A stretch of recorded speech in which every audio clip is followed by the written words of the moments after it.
Congress party ने 144 प्रत्याशियों की लिस्ट जारी की, जिसमें रीवा जिले की 8 विधानसभा सीटों में से 4 सीटों के अपने प्रत्याशी घोषित कर दिए। मऊगंज से सुगेन सिंह बन्ना, गुड़ विधानसभा क्षेत्र से कपिध्वज सिंह, मनगवा से बबीता साकेत और त्योथर विधानसभा क्षेत्र से रमाशंकर सिंह पटेल को अपना प्रत्याशी बनाया है। लिस्ट जारी होने के बाद गुड़ विधानसभा क्षेत्र से प्रत्याशी बनाए गए कपिध्वज सिंह और मनगवा विधानसभा क्षेत्र से प्रत्याशी बनी बबीता साकेत मीडिया से रूबरू हुई। इस दौरान कपिध्वज सिंह ने कहा कि नवरात्र में टिकट की घोषणा सुफल देने वाली है। क्षेत्र में सड़क, पानी, बिजली, आवारा जानवरों की समस्या बनी हुई है।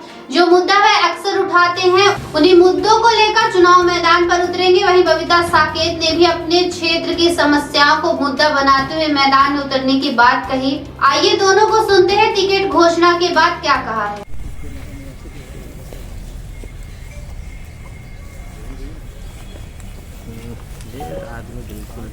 जी फोटो थोड़ा बाबा साहब अमर रहे, बाबा साहब अमर रहे, बाबा साहब अमर रहे।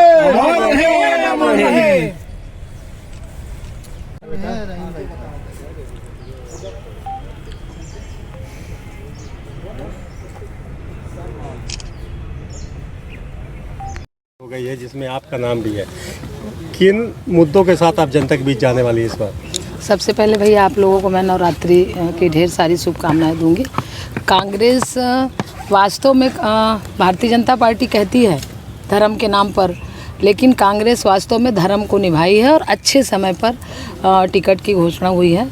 और मैं कहना चाहूँगी, चूँकि मनियामा विधानसभा से मुझे पार्टी के शीर्ष नेताओं ने मेरे ऊपर विश्वास जताया है। मैं उनको दिल की गहराइयों से धन्यवाद देना चाहूँगी। और हमारे जो रीवा से हमारे संगठन के लोग थे, इंजीनियर राजेंद्र शर्मा जी, प्रताप भानु शर्मा जी जो हमारे प्रभारी थे, उनका कुशल नेतृत्व था, अजय मिश्रा बाबा जी, हमारे संगठन मंत्री रवि तिवारी जी, और रीवा जिले के 8 विधानसभा के समस्त कार्यकर्ता, खासतौर पर मेरे मनियामा विधानसभा के संगठन के लोग, सेक्टर, मंडलम, BLA और सम्मानित जो साथियों ने मेरे ऊपर पार्टी मुझे टिकट दी है और जो विश्वास जताई है, तो मैं खरी उतरने की कोशिश करूँगी। आप क्षेत्र का भ्रमण की होंगी, वहाँ जनता की क्या समस्याएं हैं जो कभी जिसमें सुधार नहीं हुआ, आज भी जनता उसके लिए? जनता के लिए तो वो हमारे क्षेत्र की अगर कहा जाए भैया, तो आप भी चल के देख सकते हैं और आप मीडिया के लोग हैं, आप जानते भी हैं। मनियामा विधानसभा में पंडित श्रीनिवास तिवारी जी वहाँ से विधायक हुए और विधानसभा अध्यक्ष हुए। जो भी मनियामा में काम है उन्हीं के समय का काम है। ना वहाँ स्कूल है, ना वहाँ रोड है, ना वहाँ नाली, बिजली, पानी का तो आप छोड़ ही दीजिए। मनियामा विधानसभा इतना उपेक्षा का शिकार है। भारतीय जनता पार्टी के वहाँ से विधायक थे, रिजर्व सीट हुई तो रिजर्व से भी विधायक बनी, 2 महिलाएं विधायक वहाँ से बनी, वर्तमान में भाजपा के विधायक हैं। हमारे मनियामा विधानसभा में कुछ ऐसी जगह हैं कि जहाँ रोड भी नहीं है। आपके मीडिया के माध्यम से ही सबको पता चला। हमारे यहाँ देवरी गांव है जहाँ रोड नहीं है, SC वहाँ ज़्यादा लोग हैं देवरी में, वहाँ रोड नहीं है। महिला को प्रसव पीड़ा थी तो वो महिला को खटिया में लेके आया गया था रोड तक और एम्बुलेंस फंस गई थी उस मिट्टी में। ये भाजपा का विकास है। ये कहते हैं कि विकास यात्रा अभी निकली कि हमने विकास किया, ये भाजपा की विकास यात्रा है। आप लाल गाँव चले जाइए, लाल गाँव में बर्तन धुलने के लिए और नहाने के लिए पानी खरीदा जाता है। पीने के लिए तो चलिए ठीक है चलता है, लेकिन नहाने और बर्तन धोने के लिए पानी खरीदा जाता है। ये भाजपा की विकास है, मनियामा में दिखता है। लेकिन मैं बीते काफ़ी समय से वहाँ भाजपा ने राज किया है।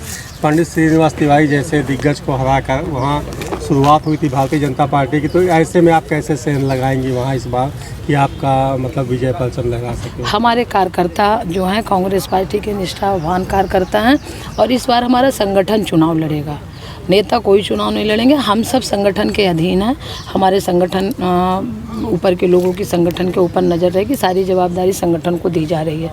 और हम लोग चुनाव तो इसलिए जीतेंगे क्योंकि भाजपा को सब चाहते हैं विदाई हो, और ख़ासतौर पर महिलाएं चाहती हैं। जो इन्होंने ढोंग किया 250 रुपये दे के, हम महिलाओं का कितना बड़ा अपमान किए भारतीय जनता पार्टी में। आप ही बताइए, 250 रुपये में राखी आती है क्या? हम अपने भाई को अच्छी से अच्छी राखी बांधना चाहेंगे जो 500 रुपये 1000 रुपये की राखी आती है। ना 250 रुपये में हमको मिठाई मिलेगी, ना हमको राखी मिलेगी, ना ही रुमाल मिलेगी। लेकिन हम लोगों के साथ खिलवाड़ किए, हम लोगों के मान सम्मान के साथ खिलवाड़ किए। वही जिन्होंने ये लाडली बहनों को पैसा दिया, वही बहनें इस बार भाजपा की विदाई करेंगी और हाथ के पंजे को लाएंगे, क्योंकि हाथ के बिना कोई काम नहीं होता। और कमलनाथ जी स्पष्ट रूप से सरकार बनाने जा रहे हैं। कांग्रेस ने भी घोषणा की थी कि हम 1500 रुपये अपनी बहनों को देगी, तो ये तो वही हो गया कि जो उन्होंने नहीं, हमारे नेता ने कर दिया तो भारतीय जनता पार्टी नकल उतारती। भारतीय जनता पार्टी से तो कुछ बनता नहीं। आज मैं आई हूँ बाबा साहब के पास, क्योंकि वो संविधान निर्माता हैं, उन्हीं के कारण देश चलता है, उन्हीं के संविधान के कारण मुझ दलित महिला के ऊपर कांग्रेस पार्टी इतनी बड़ी पार्टी है विश्वास जताई है। आज मैं आई हूँ, भारतीय जनता पार्टी के लोग आप जब दिखाएंगे तो आप देखिएगा सारे लोग आएंगे बाबा साहब। चलिए हम आपके क्षेत्र से हट के बात करते हैं। रीवा के 8 विधानसभा क्षेत्र, 8 विधानसभा में पिछली बार भाजपा ने राज किया था। इस बार क्या उम्मीद है आपको रीवा के? इस बार 8 में कांग्रेस जीतेगी।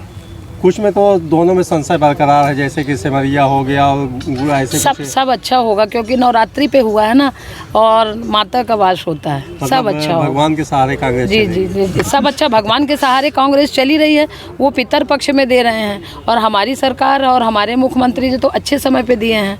और वो माता को चूतिया बनाए हैं, और हमारी सरकार माता को हाथों हाथ लेके, हाथ जोड़ के और पूजा करके नवरात्रि में लिस्ट जारी कर रही है। मतलब माताओं बहनों को लेके अब हाँ, माताओं बहनों के कारण कांग्रेस में सरकार बनी। दुर्गा का आशीर्वाद।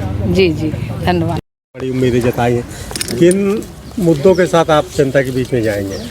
देखिए, ऐसे अनगिनत मुद्दे हैं, और गुड़ विधानसभा खासकर मूलभूत सुविधाओं से वंचित है। यहाँ की स्वास्थ्य व्यवस्थाएं दुरुस्त नहीं है, शिक्षा की व्यवस्था दुरुस्त नहीं है। एरा पशु की एक बहुत बड़ी समस्या है, चूँकि कृषि प्रधान क्षेत्र है। कांग्रेस पार्टी की जब सरकार आई थी तो हम लोगों ने गौशाला निर्माण करने की भरपूर प्रयास किया था। कई गौशाला निर्माण कराई भी गई थी, परंतु भाजपा की सरकार आने के बाद से एक भी गौशाला का निर्माण नहीं हो पाया है। और जो हम लोगों ने, कांग्रेस पार्टी ने जो गौशालाओं का निर्माण किया भी था, उसके संचालन में भी भारतीय जनता पार्टी कोताही कर रही है। गौशालाओं में गाय मर रही हैं, और किसानों के लिए ये जो एरा प्रथा है, एरा मवेशी है, ये एक बहुत बड़ी समस्या है। साथ में पूरे विधानसभा क्षेत्र में पेयजल की एक बहुत बड़ी समस्या है। एक बहुत बड़ा बेल्ट गुड़ विधानसभा क्षेत्र का तराई है, पहाड़ पे और पहाड़ के नीचे बसा हुआ है, और ऐसी बस्तियों में खासकर आदिवासी समाज और दलित समाज बसता है, जहाँ पेयजल की बहुत बड़ी संकट है। सिंचाई की किसानों के लिए बहुत बड़ी समस्या है।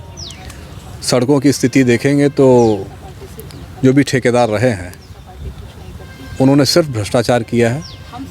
और पूरे क्षेत्र में अभी तो ऐसी बहुत सी बस्तियां हैं, 400-400, 500-500 घरों की बस्तियां हैं, जहां अभी तक कोई सड़क ही नहीं है। तो ऐसे बहुत सारे मुद्दे हैं, अगर उनकी लिस्ट बनाई जाए तो शायद पूरे दिन हम लोग चर्चा कर सकते हैं। कई वर्षों से आप उस क्षेत्र से जुड़े हुए हैं, और आपका एक तरह से गढ़ रहा है। पिछले चुनाव में भी आपने एक बड़ा मतलब वो किया था, मतलब अचीवमेंट किया था। इस बार क्या उम्मीद है? हमारा क्षेत्र से जुड़ाव और लगाव तो बचपन से है, और हमारा ही क्षेत्र है, हम उस क्षेत्र के हैं। पिछले 10 वर्षों से हम राजनीतिक क्षेत्र में अवश्य सक्रिय हैं, जनता के बीच में हैं, और जनता के जो सुख है, जनता का जो दुख है, उसको बहुत अच्छे से, बहुत नज़दीक से पहचानते हैं, उसका अनुभव करते हैं। और यही हमारा जनता से जुड़ाव रहा है, अपने क्षेत्र के मतदाताओं से जुड़ाव रहा है, और उन्हीं के उत्थान के लिए, क्योंकि गुड़ में जो एक गलत परंपरा स्थापित हो चुकी है, उसको ख़त्म करके एक जनहित की परंपरा हो, जिसमें मतदाताओं का सम्मान और स्वाभिमान सुरक्षित हो।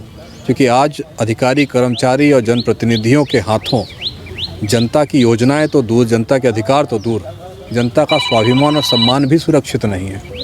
तो ये सब व्यवस्थाएं दुरुस्त हो, सरकार के और जो अधिकारी कर्मचारियों के जो कर्तव्य हैं जनता के प्रति, उसका पालन गुड़ विधानसभा क्षेत्र में हो, जनता का सम्मान और स्वाभिमान सर्वोपरि रहे, जनता की सुनवाई हो, और सरकार और अधिकारी जनता के प्रति पूर्णतः संवेदनशील हों। इसी उद्देश्य के साथ बीते कई वर्षों से भारतीय जनता पार्टी का वहाँ राज रहा है। हालांकि आपके चुनाव मैदान में उतरने के बाद एक बार उनकी नैया डगमगाई थी, इसके बाद फिर समझ गए। इस बार भारतीय जनता पार्टी ने ऐसी क्या गलती कर दी जिससे उम्मीद जता, क्योंकि ये माना जा रहा है कि इस बार आपकी विजय निश्चित है, ऐसा क्यों? देखिए, अगर आप ये पूछते कि भारतीय जनता पार्टी ने क्या गलती नहीं की है, क्योंकि गलतियां इतनी करी हैं कि सूची बहुत लंबी हो जाएगी। अगर आप पूछते क्या गलती नहीं करी तो शायद एक आध हम बता पाते। जो भी जनता के लिए है, जनता के हित में है, ऐसा कोई काम गुड़ विधानसभा क्षेत्र में नहीं हुआ है। कमीशनबाजी की सरकार है, पूरी तरह से भ्रष्टाचार की सरकार है। और ये सब आप लोग तो मीडिया जगत से हैं, आपसे भली भांति कौन जान सकता है। तो पूरी तरह भ्रष्टाचार की व्यवस्था है, अत्याचार की व्यवस्था है। सरकार, जनप्रतिनिधि या सिस्टम के विरोध जिसने भी आवाज़ उठाई है उस पर झूठे मुकदमे लाद दिए गए हैं। हर तरह से प्रताड़ना की गई है। जो सरपंच भारतीय जनता पार्टी की विचारधारा से अलग हैं, उनकी पंचायतों में उनको प्रताड़ना की गई है।